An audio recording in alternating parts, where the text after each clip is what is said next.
नमस्कार दोस्तों। आज मैं आप सबके लिए फिर से मन्नू भंडारी जी द्वारा लिखित एक कहानी सज़ा लेकर आई हूँ। यदि आपको मेरा कथा वाचन पसंद आता है तो प्लीज़ मेरे इस चैनल को सब्सक्राइब कर लीजिएगा और मेरी कहानियों को लाइक एंड शेयर भी कर लीजिएगा। तो आइए सुने कहानी सज़ा। पप्पा का कार्ड आया है चाचा जी के नाम। फैसले की तारीख 16 अप्रैल पड़ी है और इस बार निश्चित रूप से फैसला हो जाएगा। पहले की तरह स्थगित नहीं होगा। यदि छुट्टी मिल सके और असुविधा न हो तो 2 दिन के लिए आ जाना। मेरे और मुन्नू के लिए एक लाइन तक नहीं लिखी थी, न प्यार न आने के लिए कुछ। पूरे साल में पप्पा का ये पहला कार्ड था और हमारे विषय में कुछ नहीं लिखा, जैसे उन्हें मालूम ही नहीं हो कि हम भी यहाँ हैं। क्या पप्पा ने अपने आप को इतना बदल लिया है? उन्होंने क्या बदल लिया है? शायद समय ने उन्हें बदल लिया है। उन्हें ही क्या, सबको ही बदल दिया। मैं क्या कम बदल गई हूँ? मुन्नू क्या कम बदला है? पता नहीं अम्मा की क्या हालत होगी। ओह, इन 5 सालों में क्या कुछ नहीं हो गया। 16 अप्रैल, आज से 5 दिन बाद मैं जाऊंगी, ज़रूर जाऊंगी और मुन्नू को लेकर ही जाऊंगी। कांत मामा तो हर सुनवाई के बाद यही लिखते हैं कि फैसला इस बार पक्ष में होगा। हे भगवान, ऐसा ही हो। पर रह रह कर मन कांप जाता है। पहली बार भी तो सब यही कहते थे। तब मैं एकदम नासमझ नहीं थी, फिर भी ज़्यादा नहीं समझती थी। पप्पा और अम्मा तो हमेशा मुझे बच्ची ही समझते थे, इसीलिए शायद बड़ी ही नहीं हो पाती थी। इधर एकदम बड़ी हो गई हूँ, कानून की बातें समझने लगी हूँ। 7 आदमियों का दोनों समय का खाना बना लेती हूँ। खाना ही नहीं, घर का भी तो काम करने लगी हूँ।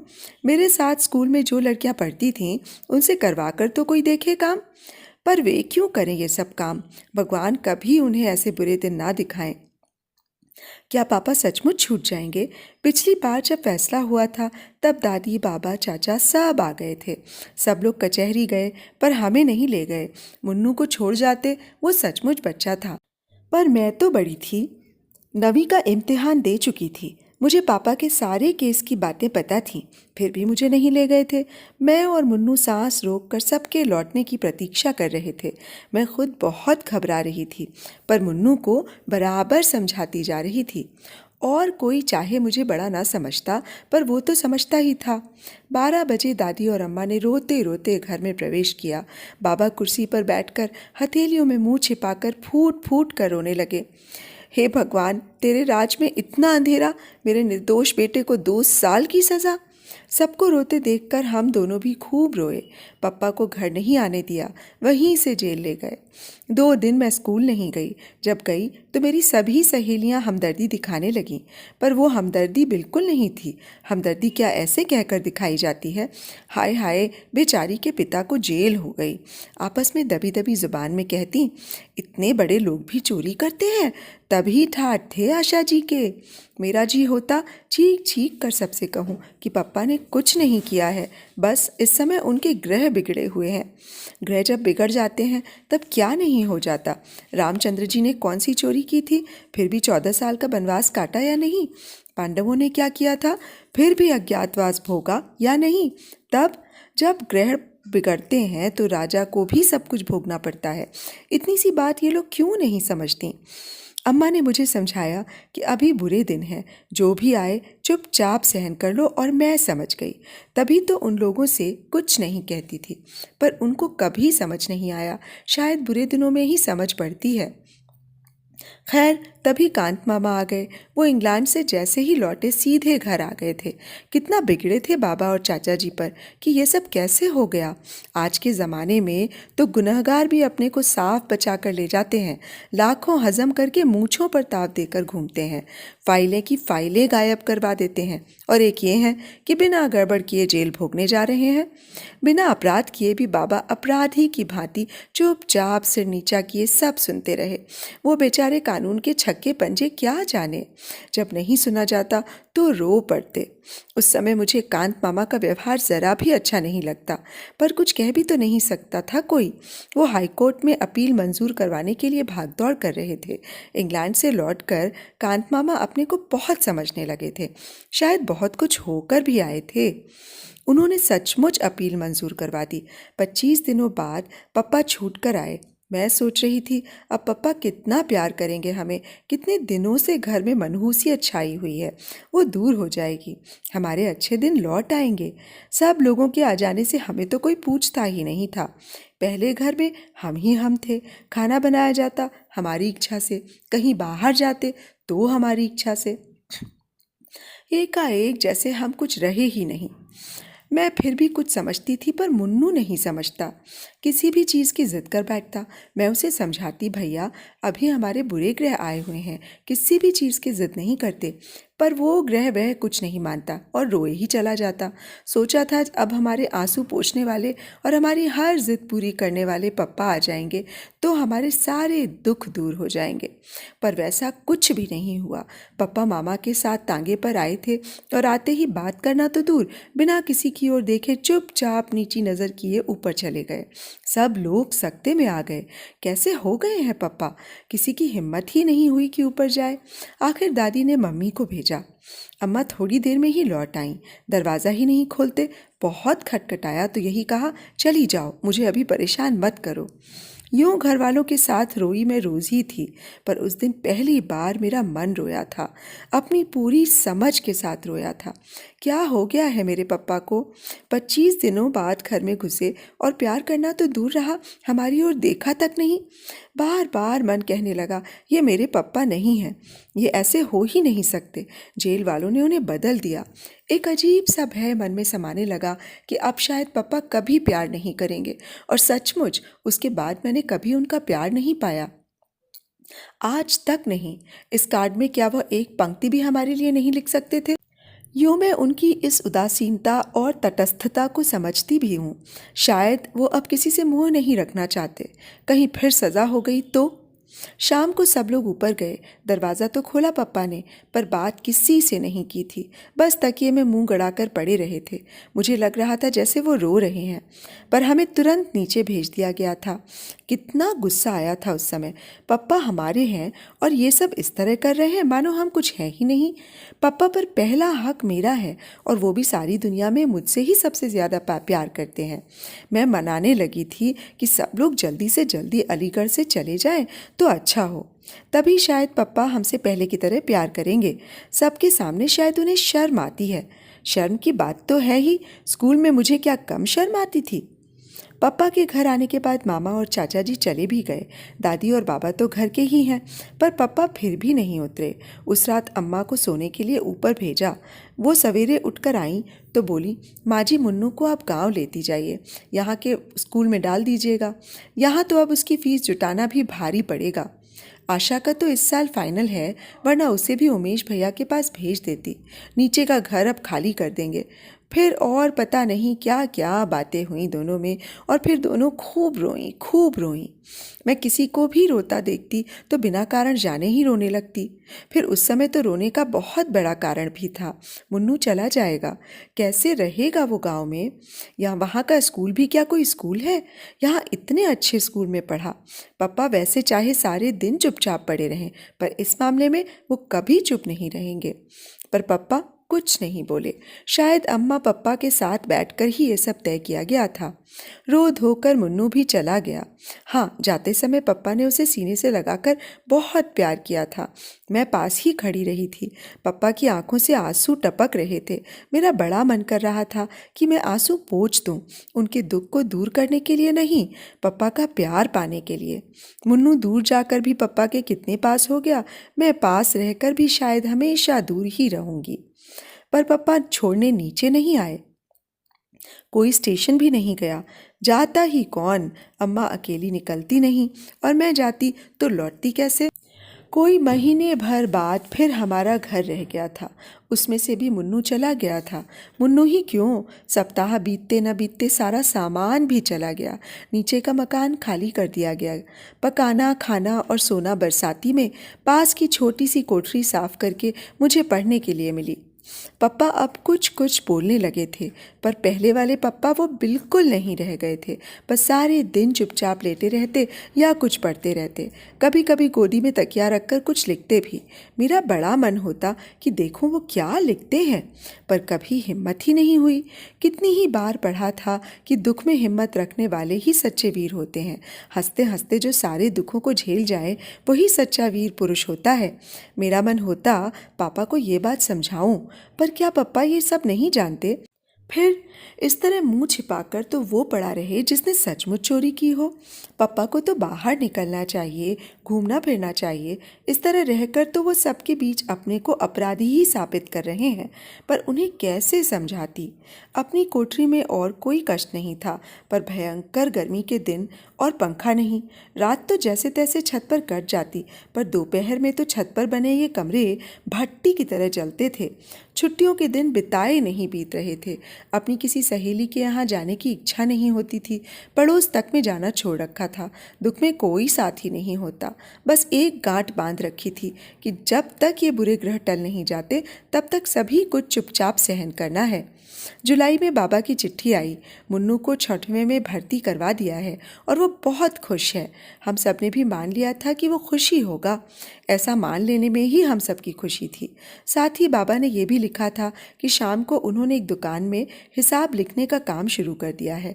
25 रुपये मिलेंगे जिन्हें वो पप्पा के पास भेज देंगे। 50 रुपये उमेश चाचा जी भेजेंगे। मेरे सामने बाबा का बूढ़ा शरीर, झुकी कमर और धुंध भरी आंखें घूम गईं। इस बुढ़ापे में वो अब फिर से नौकरी करेंगे। अम्मा ने बताया कि इन 75 रुपयों में ही उन्हें घर चलाना है। तब मुझे भी पहली बार पप्पा पर गुस्सा आया कि क्यों उन्होंने सस्पेंशन के दौरान मिलने वाली आधी तनख्वाह लेने से इनकार कर दिया। कितना समझाया था कांत मामा ने। चाचा जी तो एक तरह से नाराज ही हो गए थे, पर पप्पा की एक ही जिद, जब तक मैं इस आरोप से मुक्त नहीं हो जाता ऑफिस से एक पैसा भी नहीं लूंगा। मैंने स्कूल की बस छोड़ दी। 3 मील पैदल ही जाती थी। धूप हो या बारिश, चेहरे पे शिकन नहीं लाती थी। कभी कभी सोचती पप्पा को सस्पेंड हुए 2 साल 3 महीने हुए। इतने दिनों में आखिर कितना खर्च हुआ कि बैंक का सारा रुपया निकल गया, अम्मा के सारे गहने बिक गए और भी पता नहीं क्या क्या चला गया। वकील लोग शायद बहुत लुटेरे होते हैं। कभी सोचती इससे तो पप्पा सचमुच ही ऑफिस का रुपया मार लेते तो अच्छा होता। कम से कम मुन्नू को तो अपने पास रख सकते और एक पंखा भी रख लेते। इस उमस में चमड़ी जैसे उबली जाती है। ईमानदारी करके ही कौन सा बड़ा सुख मिल रहा है। अम्मा को पता नहीं क्या हो गया था कि भीतर ही भीतर सूखती जा रही थीं। कहाँ तो कुछ नहीं करती थीं और कहाँ अब सारा काम हाथ से करने लगीं। पप्पा भी उनकी मदद करते थे। उस समय मुझे बड़ा अच्छा लगता था। उन दिनों अम्मा बहुत चिड़चिड़ी हो गई थीं। एक दिन उन्होंने मुझे ज़रा सी बात पर पीट दिया। अपनी याद में पहली बार मार खाई थी और वो भी इस उम्र में। शरीर से ज़्यादा मन आहत हुआ। चोट से ज़्यादा इस बात का दुख था कि पप्पा बैठे देखते रहे पर कुछ नहीं कहा। ना अम्मा को मना किया, ना मुझे ही प्यार किया। अपनी कोठरी में बैठकर मैं घंटों रोई थी। हे भगवान, सब दुख दो पर मेरे पप्पा को पहले जैसा कर दो। वो पहले की ही तरह काम करेंगे तो मैं सब कुछ सह लूँगी। सुनवाई की पहली तारीख ही 6 महीने बाद की पड़ी थी। कांत मामा ने कोशिश तो बहुत की थी कि जल्दी जल्दी सारी सुनवाई हो जाए और फैसला हो जाए, पर कानून कांत मामा की इच्छा से नहीं, अपनी रफ्तार से चलता है। वकीलों का सारा खर्च मामा ही कर रहे हैं। ज़रूर मामी से छिपा कर रहे होंगे, वरना वो तो एक पैसा भी खर्च न करने दे।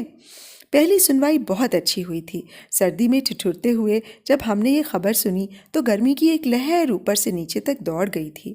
घर की हालत बद से बदतर होती जा रही थी, खासकर अम्मा की। मुझे तभी लगता था कि कोई ऐसी बीमारी इन्हें लग गई है जो भीतर ही भीतर इन्हें खाए जा रही है। हाइजीन में रोग और लक्षण पढ़ रखे थे मैंने, और मुझे अम्मा के सारे लक्षण राजयक्ष्मा के से लगते थे। सर्दी में वो जो ठंड खा गई तो 4 महीने तक खांसती ही रहीं। बाबा की चिट्ठी आई। बड़ी बेबसी में उन्होंने लिखा, हिसाब में कुछ ऐसी भूल हुई कि वो काम चला गया। अब तो 50 रुपए की पेंशन में से किसी तरह 15 रुपए ही भेज सकूंगा। हिम्मत रखना बेटा, बुरे दिन आते हैं तो सब तरफ से आते हैं, पर ये दिन फिरेंगे ज़रूर। भगवान के घर देर हो सकती है, अंधेर नहीं। दूसरी सुनवाई अप्रैल में हुई। तारीखें जल्द मिलती ही नहीं थी। पापा को छूटे साल हो गया था और अभी तक केवल 2 सुनवाई हुई थी। इतने इतने दिनों बाद ही यदि सुनवाई हुई तो 1 साल और लग जाएगा। मेरा मन कांप कांप जाता था। लगता था अब ऐसे दिन नहीं काटे जाते। मुन्नू गांव में, पप्पा बरसाती में, मैं कोठरी में और अम्मा घाट पर। कैसे मैंने मैट्रिक का इम्तहान दिया था मैं ही जानती हूँ। फिर भी सेकंड डिवीज़न में पास हो गई। कोई खुशी मनाने वाला था नहीं। सबके मन ऐसे मर चुके थे कि ना किसी बात की खुशी होती, ना रंज। जुलाई में नई समस्या आई। गांव में तो केवल मिडिल स्कूल ही था। मुन्नू का अब क्या हो, मेरा अब क्या हो। यहाँ कॉलेज में जाने का तो प्रश्न ही नहीं उठता था। मैं जानती थी कि बच्चों को पढ़ाना तो दूर, 65 रुपए में साथ रखकर खिलाना भी मुश्किल था। बाबा ने मुन्नू को सीधे उमेश चाचा के पास भेज दिया और खबर कर दी। यहाँ की स्थिति वो जानते ही थे। पप्पा वो पत्र पढ़कर सिहर उठे। अम्मा बहुत रोईं। मैं छोरे को बेपढ़ा ही रख लेती, वहाँ क्यों भेज दिया। एक बार उसे मुझसे मिला तो देते। लीला का स्वभाव कौन नहीं जानता। मेरा बच्चा सहम सहम कर मर जाएगा। 2 दिन तक वो रोती रहीं। पप्पा अपराधी की तरह चुप बैठे रहे। अम्मा क्यों रोती हैं इस तरह। पप्पा यदि कुछ कर सकते हैं तो क्यों नहीं करते। 2 दिनों बाद वो बोली, मैं सोचती हूँ आशा को भी वहीं भेज दो, वहीं कॉलेज में भर्ती हो जाएगी। मैं समझ ही नहीं पाई कि अम्मा व्यंग्य कर रही हैं या, पर अगले वाक्य ने ही सारी बात साफ कर दी थी। लीला का स्वभाव तो तुम जानते ही हो। आशा मुन्नू के पास रहेगी तो उसे तसल्ली तो रहेगी, रोने को एक गोद तो रहेगी। और अम्मा खुद फूट फूट कर रोने लगी थीं। उमेश भैया को लिख देना, जो भी वो खर्च करें हम पर कर्ज ही समझें। मैं उनकी पाई पाई चुका दूंगी। भगवान कभी हमारे दिन भी बदलेगा ही, नहीं तो अपने को बेचकर उनका कर्ज अदा करूंगी। पर मेरे बच्चों पर थोड़ा रहम करें। ये दुखियारे यूं ही अनाथ हो रहे हैं, थोड़ा प्यार इन्हें भी दें, थोड़ा लीला को भी समझा दें। कांत मामा अपने ही किसी काम से दिल्ली आए थे। लौटते समय अलीगढ़ भी उतरे। अम्मा ने उन्हीं के साथ मुझे इलाहाबाद भेज दिया था। कांत मामा ने एक बार कहा ज़रूर था, कलकत्ता भेज दो, वहाँ पढ़ लेगी। पर क्या मैं पढ़ने जा रही थी? पढ़ना तो बस यूं ही था। मुझे तो मुन्नू को तसल्ली देनी थी। वो रोए तो उसे अपनी गोदी में रुलाना था। और उस दिन मैं सचमुच बड़ी हो गई थी, अम्मा की तरह बड़ी। पर घर छोड़ते समय सारे बड़प्पन के बावजूद फूट पड़ी थी। अम्मा की हालत देखकर घर का अधिक से अधिक काम मैंने संभाल रखा था। अब क्या होगा? इस हालत में अम्मा कैसे सब काम करेंगी? रोज़ रोज़ के बुखार ने उन्हें हड्डियों की गठरी बना दिया था। पर अम्मा को तसल्ली देने वाले पप्पा हैं। रोने के लिए पप्पा की गोदी है। मुन्नू तो वहाँ अकेला है। अभी मेरी सबसे ज़्यादा ज़रूरत मुन्नू को ही है। रास्ते में कांत मामा ने मुझसे पूछा था, शारदा को रोज़ बुखार रहता है, किसी डॉक्टर को दिखाया या नहीं? नहीं, और मुझे रोना आ गया। रोते नहीं बेटे, अब बहुत जल्दी ही सब ठीक हो जाएगा। पप्पा ने तो कई बार कहा था कि दिखा दो, पर अम्मा जब मानती ही नहीं। कहती है डॉक्टर झूठ मूठ को वहम डाल देते हैं। मामा चुप हो गए। मामा क्या समझते नहीं? अम्मा इसलिए नहीं दिखाती हैं कि डॉक्टर और दवाई का खर्च कहाँ से आएगा। वे लोग तो टॉनिक और दूध फल बता देंगे, आराम करने और खुश रहने को कह देंगे। बोलो ये सब हो सकेगा 65 रुपए में? मुझसे पूछो, इन दिनों में मैंने हिसाब चलाया है, एक एक चीज़ गिन सकती थी। पर उनसे क्या कहती? वकीलों का सारा खर्च तो वो कर ही रहे हैं, और वकीलों पर कितना खर्च होता है क्या मैं जानती नहीं? मुन्नू मुझे देखते ही चिपट पड़ा था और रो दिया था। मुझे भी रोना आ गया था। चाची ने कुछ कहा ज़रूर था, पर अपने ही रोने में हमने सुना नहीं। मुन्नू को गले लगाकर मुझे कैसा लग रहा था मैं बता नहीं सकती। इतना ज़रूर लगा कि उसे सचमुच किसी गोदी की ज़रूरत थी, किसी सहारे की। मैं चाची से बातें कर रही थी। उन्हें मेरा आना अच्छा नहीं लगा था, ये साफ था, पर मैं ही कौन सी अपनी इच्छा से आई हूँ। मुन्नू का रंग काफ़ी सांवला पड़ गया था। चेहरा सूख कर मुरझा गया था और आंखें बड़ी सहमी सहमी सी थीं। लगा बहुत डर कर और दब कर रहता है शायद यहाँ। घर में तो कितना ऊधम करता था। इतना सा बच्चा, कैसे उसने अपने को बदला होगा, दबाया होगा। देखा, उसका काम था साल भर के बिट्टू को खिलाना। सारे दिन उसे गोदी में टांगे टांगे फिरता। कब तो वो पढ़ता होगा, कब वो होमवर्क करता होगा। रात को जब वो सोने मेरे पास आया तो धीरे से बोला, दीदी कल मुझे बुढ़िया के बाल खिलाना, टिल्लू और पम्मी रोज़ खाते हैं। चाची उन्हें पैसे देती हैं और कहती हैं छिप कर खा लिया करो, पर ये सामने ही खाते हैं। एक दिन टिल्लू मुझे चिढ़ाकर खा रहा था तो मैंने उसके बाल छीन लिए। उसने चाची से शिकायत कर दी। चाची ने मुझे बहुत मारा। चाची बहुत ज़ोर से मारती हैं। और वो फिर से सकने लगा। मैंने उसे प्यार किया और कहा मैं अपने भैया को बाल खिलाऊंगी, पर मेरा मन भीतर तक सिसक रहा था। हम बड़े हैं, हम सब समझते हैं और सह भी सकते हैं, पर यह बेचारा कैसे समझे? समझ तो गया ही होगा, पर सहे कैसे? पहली रात को ही मैंने संकल्प किया, मैं कॉलेज नहीं जाऊंगी। घर का सारा काम मैं करूंगी, जिससे चाची को पूरा आराम मिले और उनका गुस्सा ठंडा रहे। चाची कुछ भी कहेंगी तो चूं तक नहीं करूंगी। वो प्रसन्न रहेंगी तो मुन्नू सुरक्षित रहेगा। मुन्नू को रात में बैठकर पढ़ाया करूंगी। मैं चाची से भी जल्दी उठकर सबके लिए चाय बना देती, फिर जल्दी से टिल्लू और पम्मी को तैयार कर देती। तब नाश्ता देकर तीनों बच्चों को स्कूल भेज देती। नाश्ते की प्लेट देखने चाची ज़रूर आती। शायद उन्हें ये वहम रहता कि मैं मुन्नू को कुछ ज़्यादा या अच्छा न खिला दूँ। चाचा जी तारीफ करते, तुम तो बड़ी होशियार हो आशा, इतना काम कर लेती हो। चाची तुरंत कहती, मैं जब इतनी बड़ी थी तो 12 जनों के कुनबे को संभालती थी, आध आध मन के पापड़ मंगौड़ी भी करती थी। चुप रहती थी मैं तो। दोनों समय का खाना भी मैंने अपने ही जिम्मे कर रखा था। रात में सोने जाती तो पैर मेरे तपते थे। कभी कभी मुन्नू को अपने पैरों पर खड़ा कर लेती थी, उससे पैरों को तो आराम मिल जाता था, पर मन। अम्मा कभी कभी गांव में काम करवाती थी तो पप्पा डांटते थे। मैं अपनी आशा को डॉक्टर बनाऊंगा, विदेश भेजूंगा। ये भटियार खाना करवाकर क्या मुझे अपनी बिटिया की ज़िंदगी ख़राब करनी है? यही वाक्य हवाओं में तैरकर कमरे में घूमता रहता, गूंजता रहता। धीरे धीरे आदत पड़ गई तो पैरों का दर्द तो बंद हो गया और मन भी सुन्न होता चला गया। मैंने अम्मा को नहीं लिखा कि मैं कॉलेज में भर्ती नहीं हूँ। लिखने के लिए चाची जी ने मुझे 4 पोस्ट कार्ड दिए थे और बताया था कि हर महीने 4 कार्ड मिलेंगे। उसमें मैं अपने कुशल समाचार भेज देती थी। बस रात दिन काम कर कर के मैं चाची के क्रोध को संभाले रहती। आराम पाकर मुझ पर वह कुछ कुछ प्रसन्न भी हो गई थीं, पर उनका हाथ जब तब उठ जाया करता था, अपने बच्चों पर भी, मुन्नू पर भी। उनके बच्चे आदी थे, सो मार खाकर भी हंसते और भाग जाते। फिर वे मार खाते तो प्यार भी तो पाते थे, पर मुन्नू सहम जाता था, भीतर ही भीतर सिसकता, बड़ी करुण नज़रों से मुझे देखता। पर भीतर से कटकर भी मैं ऐसे अवसरों पर कुछ नहीं बोलती। सोचती, यो मार खा खा कर मुन्नू या तो बेहद ढीठ हो जाएगा या जड़। पप्पा और अम्मा तो कभी हाथ भी नहीं लगाते थे हमारे। अकेले में मैं उसे प्यार कर लेती, समझाती, थोड़े दिनों की बात और है भैया, फिर हम अपने घर चलेंगे, अम्मा और पापा के पास। बस पता नहीं वो समझता भी था या नहीं, पर मेरा मन सबसे ज़्यादा दुखी होता जब चाची गुस्से में कहती, ऑफिस के 20,000 गायब करके काट दिए और हमारा खून चूस रहे हैं। ये हमारे बड़े हैं, लानत है ऐसे बड़प्पन पर। मैं सोचती, क्या सचमुच चाचा जी यही सोचते हैं कि पप्पा ने रुपए मारे हैं?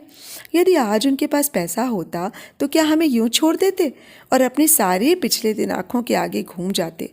कितना प्यार करते थे पप्पा, कितना। मैं चाहे कुछ भी लिखूं, पर क्या वो नहीं जानते कि हम पर यहाँ क्या गुजर रही है? 31 तारीख को चाचा जी ने चाची के हाथ में तनख्वाह रखी तो चाची ने कहा, अब भाई साहब को लिख दो कि अब 50 रुपये हम नहीं भेज सकेंगे। इस महंगाई के ज़माने में 2 को पालना ही बहुत भारी पड़ रहा है। फिर हमारे भी तो बच्चे हैं, कौन यहाँ खान गड़ी है? बात ठीक थी, पर मेरा मन कांप गया। चाचा जी रुपए नहीं भेजेंगे तो क्या होगा? 15 रुपये महीने में होगा क्या? इतना तो कमरे का किराया ही चला जाता है। रोती हुई अम्मा और बिसूरते हुए पप्पा मुझे सारी रात दिखाई दिए। मैं भी उनके साथ बहुत रोई। अम्मा का कोई पत्र ही नहीं आया बहुत दिनों तक। उठते बैठते एक ही चिंता थी मुझे, अम्मा ने पैसे की क्या व्यवस्था की होगी। कांत मामा का भी कोई पत्र नहीं आया, पता नहीं क्या हाल है उधर का। पूरा अगस्त बीत गया, मैं अपने चारों कार्ड डाल चुकी, पर कोई जवाब ही नहीं आया। क्या हो गया है अम्मा को, लिखती क्यों नहीं। सितंबर में कांत मामा का पत्र आया। शारदा की तबीयत खराब थी, सो उसे यहाँ ले आया। यहाँ उसका इलाज चल रहा है। दिनेश जी ने कमरा बदल लिया है और उनका पता, किस्मत के अलावा क्या कहूँ कि तारीख जल्दी नहीं मिलती। अगली तारीख इसी महीने के आखिर में पड़ी है। सुनवाई पर जाऊंगा। तुम घबराना मत, भगवान सब ठीक करेंगे। गर्मियों तक कुछ न कुछ अवश्य हो जाएगा। तो पप्पा अकेले रह गए। अम्मा की गोद भी छिन गई जिसमें वे रो सकते थे। पप्पा का ये पता, अलीगढ़ की गली गली मुझे मालूम थी। ये तो मजदूरों की बस्ती है। अंधेरी सीलन भरी गलियां, पास में बहते नाले। पापा का खाना कौन बनाता होगा। उन्होंने तो कभी ऐसे काम नहीं किए। कभी अंगीठी भी जलाते तो अम्मा मना कर देती थी। तब वो यही कह देते, शारदा कौन जाने इस बार छूट ही जाऊंगा। सजा हो गई तो पता नहीं क्या क्या करना पड़े। अम्मा बीच में ही डांट देती, ऐसी बातें भी मुझसे क्यों निकालते हो। भगवान के घर देर हो सकती है, अंधेर नहीं। ये वाक्य अम्मा ने बाबा से सीखा था और मंत्र की तरह गांठ बांध ली। और मैं भगवान से यही मनाया करती कि हे भगवान, उन्हें सजा ना हो। पप्पा की तपस्या का फल उन्हें मिले। जो कुछ वो सह रहे हैं वो क्या तपस्या से कम है। सीलन भरी अंधेरी कोठरी में सबसे मुंह छिपाकर रहना, बच्चे कहीं पत्नी कहीं। अब तो रहम करना, अब उन्हें सजा मत करना। कांत मामा की चिट्ठी आई कि फैसला पक्ष में ही होगा। केस की पैरवी बहुत अच्छे ढंग से हुई है, बस फैसले की तारीख पड़ जाए जल्दी से। मैं बैठी बैठी दिन गिनती। अपील के बाद मुकदमा चलते हुए 4 साल हो गए। इन 4 सालों में क्या कुछ नहीं हुआ। भगवान, देर तो बहुत की, अब अंधेर मत करना। यूं यह देर भी अंधेर से कम नहीं, पर और अंधेर मत करना। मुन्नू और टिल्लू अपना अपना रिजल्ट लेकर आए। टिल्लू सब विषयों में पास था और मुन्नू एक विषय में फेल होकर प्रमोट हुआ था। चाचा जी ने टिल्लू को प्यार किया। मुन्नू पास खड़ा आंसू भरी आंखों से टुकुर टुकुर ताकता रहा।